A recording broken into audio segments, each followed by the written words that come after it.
നമസ്കാരം കൂട്ടുകാരെ, എല്ലാ പേർക്കും സ്റ്റോറി ഫോളിയോയിലേക്ക് സ്വാഗതം. ഇന്നത്തെ കഥ കേൾക്കാൻ കൂട്ടുകാർ തയ്യാറല്ലേ? അങ്ങനെയെങ്കിൽ നമുക്ക് തുടങ്ങിയാലോ? പണ്ട് പണ്ട് ഒരിടത്ത് ഒരു ദരിദ്രനായ ബാലനുണ്ടായിരുന്നു. ഗ്രാമത്തിൽ എല്ലായിടത്തും മലർപ്പൊടി കൊണ്ടു നടന്ന് വിൽക്കുകയായിരുന്നു അവന്റെ പണി. മലർപ്പൊടി വിറ്റുകിട്ടുന്ന കാശുകൊണ്ടാണ് അവനും അമ്മയും കഴിഞ്ഞു പോന്നിരുന്നത്.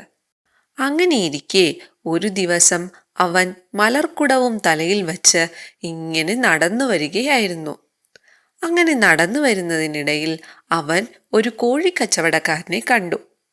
ധാരാളം കോഴികളുള്ള അയാളെ കണ്ടപ്പോൾ അവനൊരു ചിന്ത തോന്നി.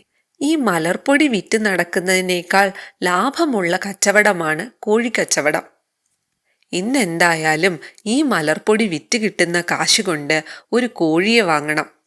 കൂട്ടത്തിൽ കുറച്ച് മുട്ടകളും. ആ മുട്ടകൾ അടവയ്ക്കണം. കുറേ കഴിഞ്ഞ് കുഞ്ഞുങ്ങൾ വിരിയും. ആ കുഞ്ഞുങ്ങൾ വളർന്ന് മുട്ടയിടും. അങ്ങനെ അങ്ങനെ മുട്ടകളും കോഴികളും വിറ്റ് കുറച്ച് കാശുണ്ടാക്കണം. പിന്നെ ആ കാശുകൊണ്ട് ഒരു ആടിനെ വാങ്ങണം. ആട് വളർന്ന് പ്രസവിക്കുമ്പോൾ പാൽക്കച്ചവടം തുടങ്ങണം. വീണ്ടും ആടുകൾ ഉണ്ടാകുമ്പോൾ അവയെ വിറ്റ് ഒരു പശുവിനെ വാങ്ങണം.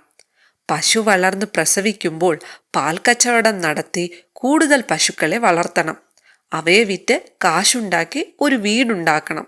ധാരാളം കാശുണ്ടാവുമ്പോൾ കൊട്ടാരം പോലൊരു വീടുണ്ടാക്കണം. അതിൻ്റെ വാതിലുകളിലും ജനലുകളിലും ചിത്രപ്പണികൾ ഉണ്ടാക്കണം. അതിന് മനോഹരമായ ഒരു പൂന്തോട്ടവും ഉണ്ടാക്കണം. എന്നിട്ട് സുന്ദരിയും ധനികയുമായ ഒരു പെൺകുട്ടിയെ വിവാഹം ചെയ്യണം. കയ്യിൽ ധാരാളം സ്വത്തും പണവും ഉള്ളതിനാൽ എല്ലാവരും തന്നെ ആദരിക്കും. കൂട്ടത്തിൽ സ്ഥാനമാനങ്ങളും ലഭിക്കും. കുറേം കൂടി കഴിഞ്ഞ് ഒരു കാറ് വാങ്ങണം. കാറിൽ കയറി പത്രാസിൽ ഒന്ന് ചുറ്റണം. അപ്പോൾ വഴിമുടക്കികളായി ആരെങ്കിലും വന്നാൽ ഉടനെ പോദൂരെ പോദൂരെ എന്ന് പറഞ്ഞ് ആട്ടിപ്പായിക്കണം. ഇങ്ങനെ ചിന്തിച്ചുകൊണ്ട് അവൻ തൻ്റെ തലയൊന്ന് തിരിച്ചു.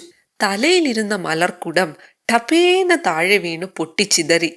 അങ്ങനെ പാവം മലർപ്പൊടിക്കാരൻ്റെ സ്വപ്നങ്ങൾ വെറും സ്വപ്നങ്ങളായി തന്നെ മാറി. കൂട്ടുകാർക്ക് കഥ ഇഷ്ടമായോ? കഥ ഇഷ്ടമായാൽ കഥ ലൈക്ക് ചെയ്യാനും നിങ്ങളുടെ കൂട്ടുകാരുമായി ഷെയർ ചെയ്യാനും മറക്കല്ലേ. ഒപ്പം സ്റ്റോറി ഫോളിയോ സബ്സ്ക്രൈബ് ചെയ്യാനും. അടുത്ത മറ്റൊരു കഥയുമായി കാണും വരേക്കും ഗുഡ് ബൈ.